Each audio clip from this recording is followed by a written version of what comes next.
Wow, working the works in progress. Hey, we're hey, okay. We are on multiple platforms now, okay, including Spotify and Google Play and a lot of different places. I'm gonna need you to be politically correct, Miss Woods. Okay, I'm not worrying about Lewis here. I'm worried about you. Okay, I need you to be politically correct here. Okay, because I don't want them to throw us off all of these networks. Welcome to Works in Progress, everyone. What? I am Mikey Q. That is Lewis, and that over there is Chrissy. Okay, and today we actually have a pretty important episode to talk to you guys about. Usually we're joking, we're laughing. You know, Lewis is talking about like he beat my ass 10 years ago for my championship and stuff like that. And actually, it's more like 15, but yeah. Okay, and Chrissy's over here talking about the size of my nose. Usually on these episodes, but on this one, it's gonna be a little bit more serious. One thing I've noticed, especially recently, is that a lot of people have been dealing with depression. So we're going to be talking about that.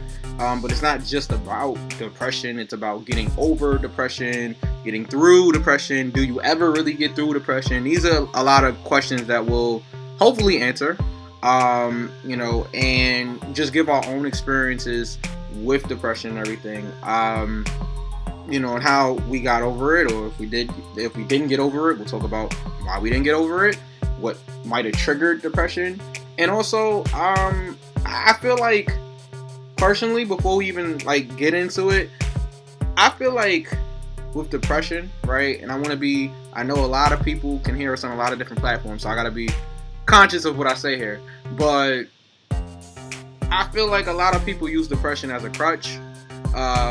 I feel like that at certain points, and in everybody's life, they go through a depressive stage. But I feel like it's more about how you go about dealing with that depression. And we'll get more into that more in depth as we continue this episode.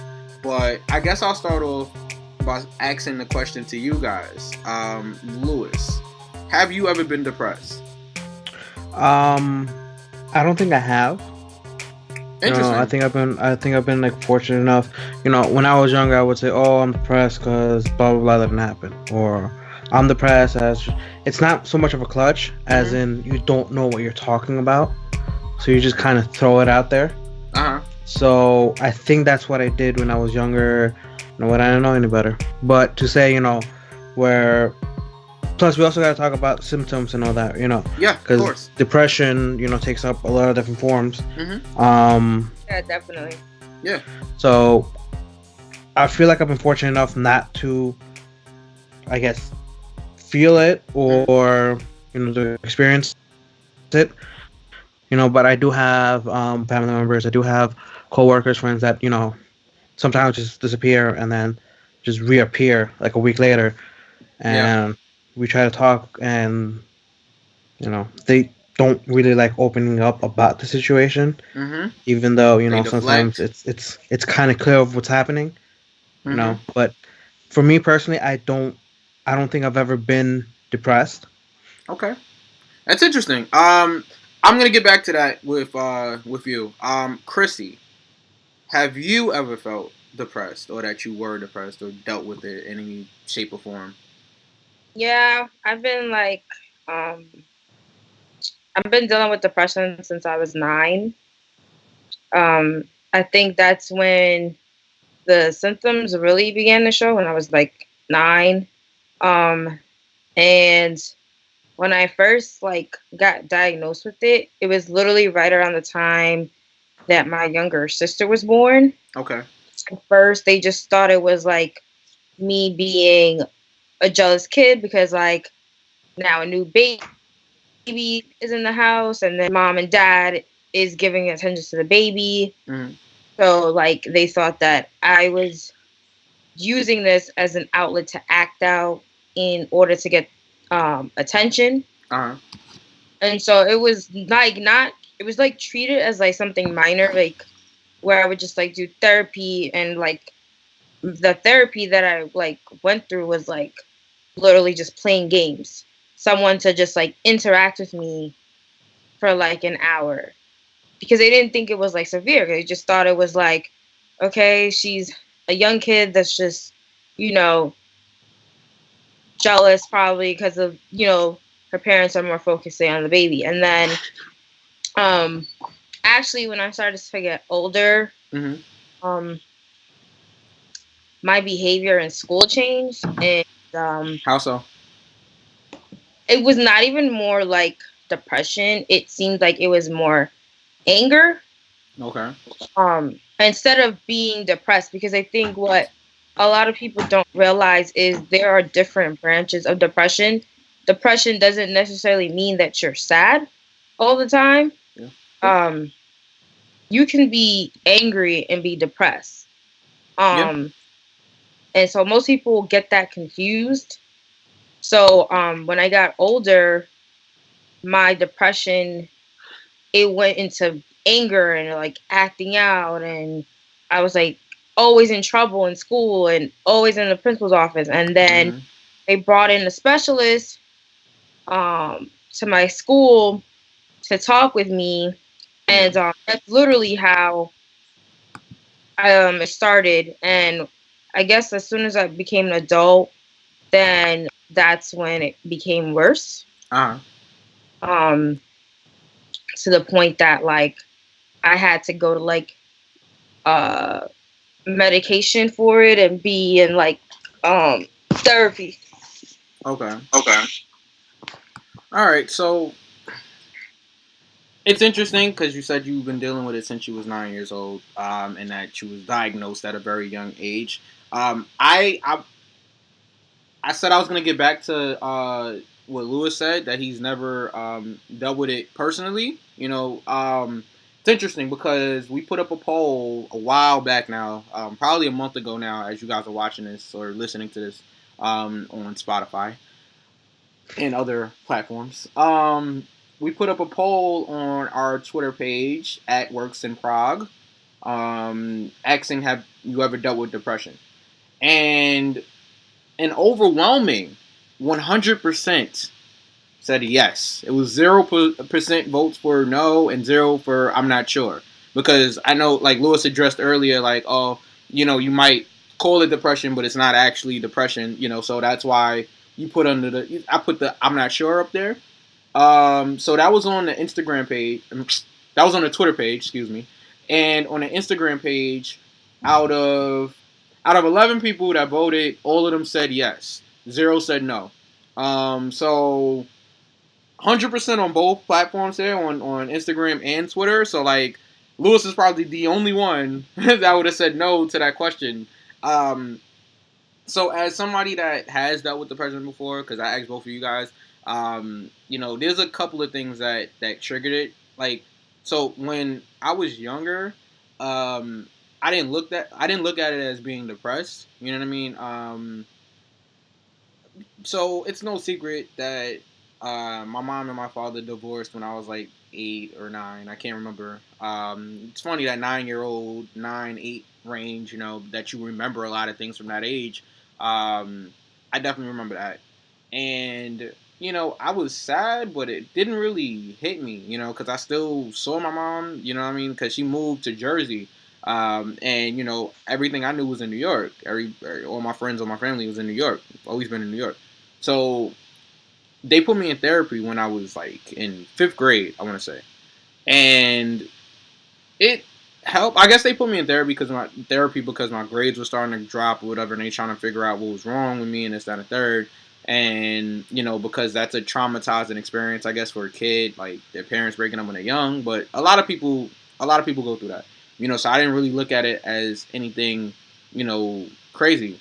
So anyway, I went to therapy, and I want to address therapy also because I feel like a lot of like people in our generation, our age group, don't get the help that they need. They think, oh, they're fine, they'll be okay, and they don't go and see like a therapist, and they don't do the necessary things to try to get better. But anyway, I think we'll address that even more. But yeah, so I went to therapy for like a year, and then I was cool. And then, through high school, I never was really sad or anything like that. I was always like pretty happy kid.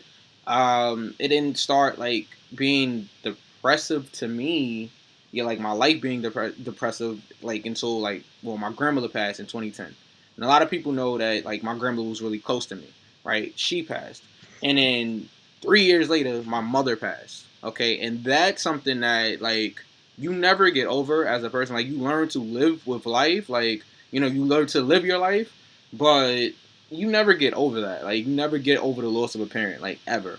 And anybody that knows me knows that my mother was my best friend. Like really was my best friend. And it hurt. And I started acting out. I started doing things that I wouldn't have done. If she was still here. Not blaming her death, like because I think a lot of people use death and everything as an excuse to do negative and bad things. And I'm not trying to excuse it. I'm just saying what I did. The reason that I did a lot of these things is because, I was a little angry. I was a little hurt. I was a lot hurt, a little angry, was mad. I was upset. Everything you can think of, all of those emotions I went through, when she passed. And, after that led me to do other things that made me even more depressed. It was like, all right, I was depressed over her, but then I did even more things that made me depressed. And I feel like a lot of people that's depressed, they do things that's detrimental to themselves that make them even more depressed. Instead of trying to get better, they just make themselves even worse. So, and I feel like that starts with you as a person. You know what I'm saying? You have to get up that morning and say, all right, you know what? I'm not gonna let this depression like get me down. I'm gonna keep going. I have a life to live. I'm not gonna let all of the negative stuff that happened in my life affect me, to the point where it's now taking over my life. Because now I feel like once you let depression take over your life, you don't have control over it anymore. Like if you're doing things because you're depressed, that means that depression won. You let depression win, and you sat there and you was complacent in depression winning. I wake up now, don't want to get up out of bed, don't want to do nothing. Like Chrissy had mentioned, it's not just being sad. It's just like there's times where like I'll make excuses for going out because I just don't want to go out. I don't have the energy to go out with people. Like I'd rather just stay in my bed and like watch TV or something or relax instead of going out. And these are like my close friends, you know what I'm saying? Like that I've made excuses for because I just didn't feel like going out. Or if I go out, I'm thinking the whole time, man, I should have just stayed home. You know what I mean? Like I would have been a lot happier just staying home. Those are signs, and those are signs of a depressed person. You know what I'm saying? So there's a lot of different signs. So Lewis, you said that you had people that was depressed around you and everything. How did they get through it? Because I think that's more important if they got through it.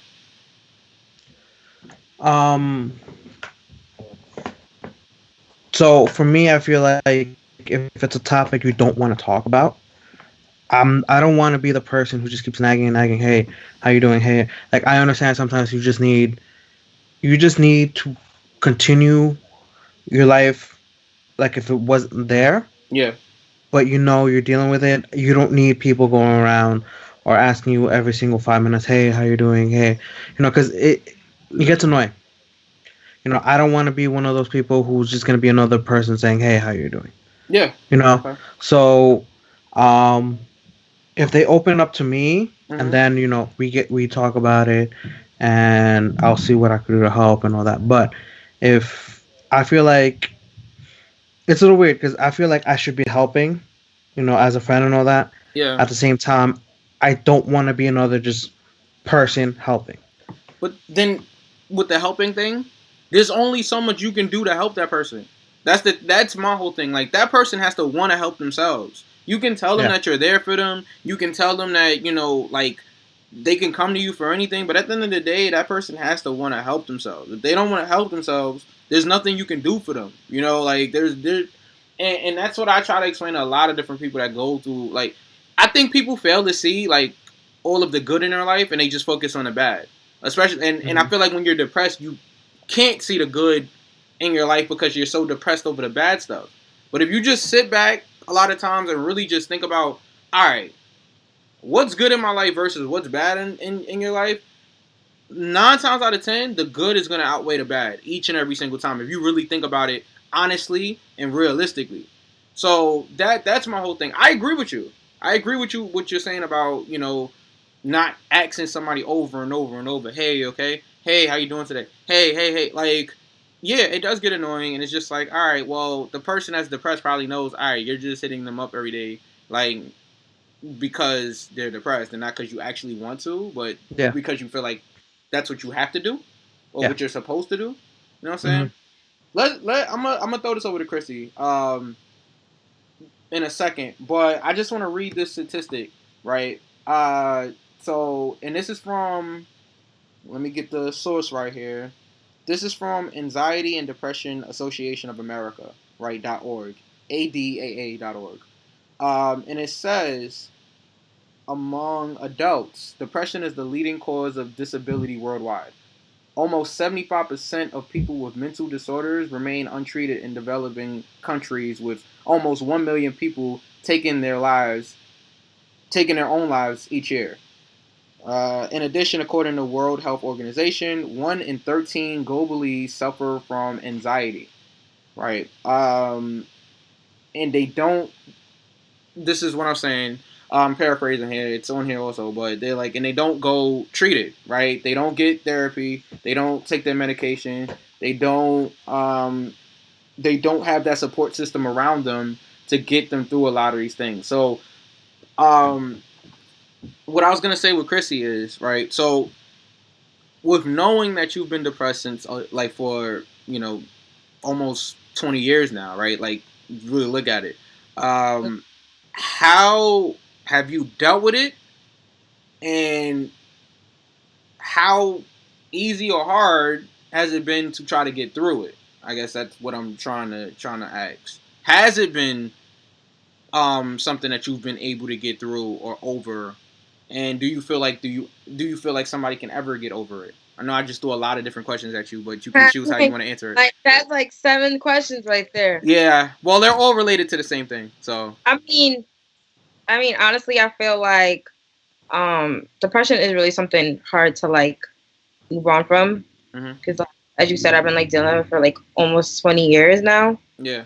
Um, and every situation is different, I guess. Mhm. That's what I think with the problem with depression is like you really never know what the trigger is. Like in my case, especially like I could be depressed about money, and then the next day I could be depressed that I lost a loved one, or I can be depressed about not getting a job. I think that's what people don't realize. Like, um, depression, it just comes in many different forms. Mhm. Um, like I learned that I had something called like bipolar depression. Didn't even know that wasn't even a thing. Explain it to I, us. I guess bipolar depression is like your mood changes where you can like be happy, but still be depressed. So like, see how I could be depressed on the inside, but then on the outside, I look perfectly happy. Mhm. People they exploit their depression through anger. Yeah. Some people they exploit it to sadness, um, and it can literally just come in like waves, like all at one time. Mhm. Um, I've tried different things. I feel like I've tried therapy. That's the first thing that they tell you to do is get therapy. Mhm. I don't know if you like. I've seen like in the recent news, there's actually been a lot of people that has been actually more suicidal because of depression than anything else. Yeah. Um, Especially within young kids, and to me that's scary because now it's never used to be. I felt like that bad through young kids, but now it is where young kids are literally sitting depressed and they don't have resources available, Mhm. or the right resources, I should say. Okay. I was about to. Yeah. Um, and for me, I felt like I've tried everything. I think I've tried like medication, I've tried yoga, music. Um, they tell you all different things. I've been in a psych ward multiple times for it. Um, and let me tell you guys, a psych ward is, I feel like, makes it worse. Really? And a lot of people are going to be like, well, why do they put you in there? The psych ward, I feel like, is not, I feel like it doesn't help you. I feel like what it does is it's just stopping you from doing something to yourself. So it's kind of like putting that halt, but it's not fixing the problem. So I can be in a psych ward for, well, the minimum time is 24 hours. Mm-hmm. And I can like literally tell you guys like my experience, like one time in a psych ward. And I was in a psych ward for 24 hours. They make you do a mandatory hold there for like 24 hours, and Sorry. you see a doctor. The doctor asks you, how are you feeling, da da da. Mm-hmm. And you're literally just locked up in a room. There's no counseling. There's none of that. They like take your blood. Mm-hmm. They might give you medications like mood boosters. Yeah. If that helps, and then they literally leave you there. And then maybe a couple hours later, after the 24-hour hold is, another doctor comes and sees how you feel. And Mm-hmm. if you say, I'm okay, they sign off on the papers, and that's it. Be on your merit. There is nothing. They'll tell you, oh, follow up with your doctor, follow up with your primary, but they're not really helping you inside. There's no one sitting there saying like, Mike, let's talk. Let's figure out what's going on. It's literally, Mike, you're in a room by yourself. We gave you these meds. Hopefully that helps you. And then after 24 hours, you're someone else's problem. It's how it is. Like, there's not really, I feel like depression is so big, but like, it is so hard to control because I think it's something with like the way your brain processes things. Yeah. Like, I try to research and I try to like figure it out. But like, I'm on like 3 different meds now and I still feel like shit. So what the problem is that I've been learning that there are so many different causes for depression that's not even like a mental thing. Sometimes certain medications that you take, if you don't read properly, the side effects are like depression. Yeah, yeah. And most people don't realize that. Some people are just like, I don't even know why I'm depressed. But it's literally stuff like that you take in your cabinet that can cause you to be depressed at the same time. So if you feel like the meds aren't helping you, if you feel like the psych ward didn't help you, what do you feel would help you? What do you think in your heart and your mind, what do you feel would help you? I wish, like, to be honest, I wish I had the answer to that. Like, but everyone gets mad at me about it. But I always felt like suicide was like my best option. And the reason why I felt like that is because the pain that you feel when you're like extremely depressed is like sometimes it's just unbearable for some people. And people think like, yo, you're being selfish. You're not thinking about your friends. You're not thinking about your family. But I'm one of those people. But continue. But that pain that you're feeling to a person that's dealing with depression, they rather be dead so that they don't have to feel that pain anymore. Because it's different when you're not living through that pain every single day. And then you have to like live your life and you have to be around people and you have to do all these different things. And I mean, like I said, every situation is different. Yes, I've tried like suicide a couple of times as well. But obviously been unsuccessful with it. But the pain at that moment that you're feeling is like something in your brain is telling you ending your life is so much more easier than to keep living. And I wish I understood that why like your brain comprehends that way, that like instead of keep fighting, just give up. Well, I mean, that goes into the mental disorder. Yeah, Right. of course. Um, but I feel like now where I am in a place now, I'm like on like restrictions and I'm on like strict rules and um has it been helping me? Yes, a little bit. Like I probably don't use my social media as much as I used to. Um I used to like post a lot. Um I still like probably post things, but I post things that I feel like other people I feel like can relate to because for some reason depression is just one topic people never want to talk about. And I think that is the problem why people are so not knowledgeable about it or people don't understand it. It's because it's the one topic people are afraid to talk about. Like, I don't know why it scares people because I feel like so many people is going through it. And then what sucks is when someone ends their life, then it goes back to, oh my God, I wish I had known. Oh my God, I just spoke to them. The signs But are always there. They're always there, but you have to look for them. but what does everybody know what signs to look for? The signs are different for everybody. I You have mean, to know a person to know the signs. yeah, that's true. I just to because I don't know if Lewis wants to cut in here, but what you said about like just going back to some people think it's selfish to like for somebody to end their life and everything like that. I'm the person that said it. I think, and you guys could take it the way that you want to take it, but I do think that if you're depressed and the only reason that you feel like you need to end your life, like and hurt everybody around you.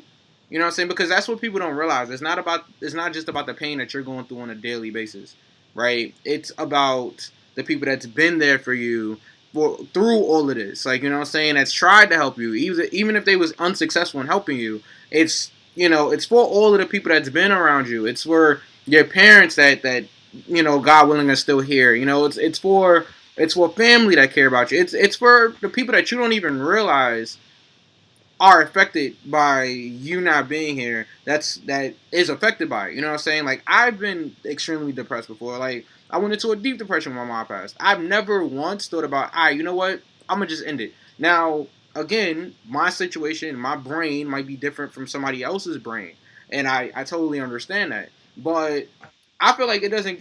There's no pain in this world worse than losing a parent. Now, and again, I'm not here Yeah. to say, all right, like my pain is worse than your pain. Like I feel pain is pain. Like pain is pain. Like you're hurt or you're not hurt. You know what I'm saying? So it's not like trying to compare pain. But if you really want to look at, um, importance of how can I word this? Of like where your mind is, like in terms of okay, what are you depressed over? But losing a parent, I think, takes the cake a lot for most people, right? Now, again, like I said, my brain never processed. Oh, all right, you know what? I can't take this anymore. I started doing things to people around me, right? That I wish I could take back now. Like for example, that led to other stuff that was like depressing me or whatever. Like for example, right? I heard somebody that's been there for me before my mom passed. You know what I'm saying? She's been there for me before then. She was there for me after, and I still went and hurt her badly. You know what I'm saying? And a lot of that could be traced back to me acting out because I was so depressed and I didn't care anymore. You know, and then of course that led to more depression because now I'm depressed over that situation, right? And then the situation that came from that situation, like it was a cycle for me, So the last few years have been really rough for me, but I feel like you cause more pain to more people. See, like, all right, you ending your life, yeah, sure, you're not in pain anymore. But what about everybody else around you?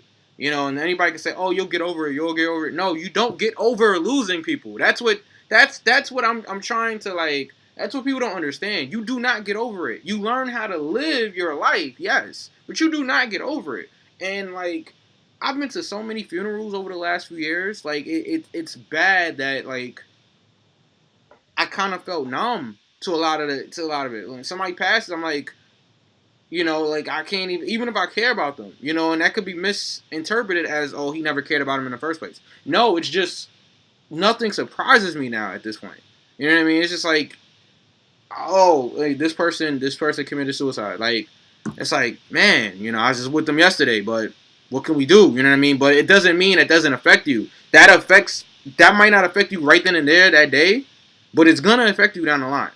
Like, I feel like everybody, especially that's like either like black or Hispanic or whatever, or even Asian or whatever, I feel like we all suffer from some type of PTSD, right? Because of one, the environment that we come from, um, what we see on the news, what we hear about with other people, the things we had to go through personally. I feel like all of that leads to your mental stability and your mental health. Like, well, I grew up, you heard about like black people getting killed every day on the news, right? You heard about Spanish people getting killed every day on the news. Like, that's not something normal that you're supposed to be okay with. You know what I'm saying? Like, that's not just something that's like, all right. But as black and Latino people, a lot of times we sweep things under the rug. We write it off as, it happens all the time anyway. And that affects us. That's what I'm trying to get across to anybody, like to everybody. If no one understands anything else I'm saying here, it's that all of the little things that happen in your life, it does affect you. It might not affect you in that moment, but all of that stuff affects you. All of that stuff goes into your psyche. And some people handle it differently than others. That's why, like, some people think that, all right, well, suicide's the best option. Some people think, all right, not talking about it is the best option. Let's ignore it. Let's act like it's not there. Chrissy asked the question, why are we so scared about talking about depression? It's because it makes us more depressed, a lot of people. Like, the reason I don't like talking about it is because, like, if I'm in a good space and I'm in a good, like, I feel like I'm in a good mental mind frame, like, I don't want to sit there and talk about stuff that's going to make me depressed. It's like, all right, I just got over this. Like, and, well, and that's what I asked earlier in the show, and I guess we're going to answer it now, about do you ever get over depression? I don't think you get over it, right, or get through it, or anything like that. I feel like it does come and go, like Chrissy mentioned, but it's all about what you do about it when it comes. Are you going to sit there and just sit up there, oh, I'm depressed, I don't want to do anything? Or are you going to just be like, nah, screw this, I'm going to do something. I'm going to go out, do something about it. I'm not going to sit here and just be depressed, like, the whole time.